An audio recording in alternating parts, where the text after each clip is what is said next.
I probably don't have to tell you who Tucker Carlson is or what he's all about. He was America's most watched cable TV news personality, with apologies to Sean Hannity. Of course, I guess it mattered week in, week out who the ratings leader was, but there was no question that Carlson's show on Fox News was one of the most important and most watched shows on that network. Up until it wasn't. Up until they let him go for seemingly a myriad of offensive comments. Whether or not it was just one moment probably could be debated, but Carlson's on the record saying a number of things, calling America more dirty because of immigrants, suggesting that white supremacy is a hoax, that the January 6th protesters that stormed the Capitol were peaceful folks, tourists, if you will. And the list goes on and on and on. Hell, he suggested that teachers that talk about gender identity in school classrooms should be punched in the face.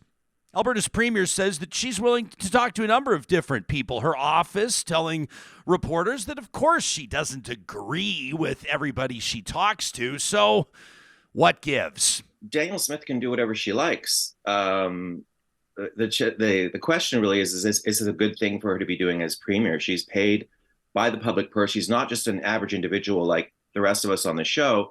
She's the premier. She's paid by taxpayer dollars.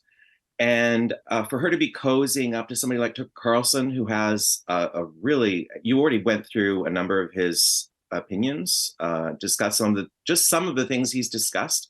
Also, the Great Replacement theory, which is really a dangerous right-wing conspiracy theory, which suggests that Black and brown people are being let into. It started in France. They said it's a French theory that Black and brown people were being let in to replace white people in France. And then Tucker Carlson has applied it to North America, to America, and particularly the United States. Keep in mind, Tucker Carlson was too crazy for Fox, okay? Like, that should really state everything that we need to know about Tucker Carlson. Too insane for Fox. Fox News, just last week, there was somebody on Fox News saying Taylor Swift was programmed by the Pentagon, is actually saying this with a straight face. So this is a really lunatic fringe network. It's not normal. A lot of people watch it. That doesn't make it right.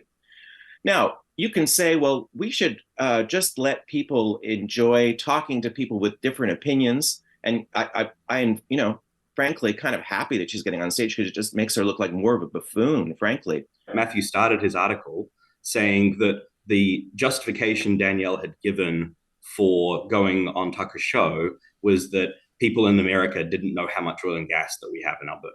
And I actually looked at what Danielle had actually said, and she talked about how there's a real education process needed in the US to talk about the importance of energy security, and about the importance of Keystone XL pipeline, and about all of the great environmental progress that we've made in Alberta with our oil and gas resources. So Matthew dismissed the whole point of going on the show as just, oh, people don't know that we have oil and gas in Alberta, except that's not what was actually said, right? So we have to actually look at what's actually being said, not what's being claimed. I would happily go on Tucker Carlson's show and argue against him, and I would be happy to make the economic case for why immigration is a good thing and why it improves our country, right? That is the way that we have a debate over ideas. That is the way that we persuade people and we change minds, not by being closed and shutting down. And that's how we protect our liberal democracy, is by having open debates, not by deplatforming and shunning and hiding and pushing into the shadows where these things actually get worse. I'm not asking anyone to deplatform anyone. The Venn diagram of people who supported her leadership and people who watch or listen to Tucker Carlson, it's probably just a perfect circle, right? So she stands to benefit from this as well, Peter. The question is, does it hurt or harm her reputation? Strategically, is it smart or stupid? Yeah, I mean, look, I think, you could argue that we're promoting the event just by having this discussion. Sure. That your show is now promoting the event, right?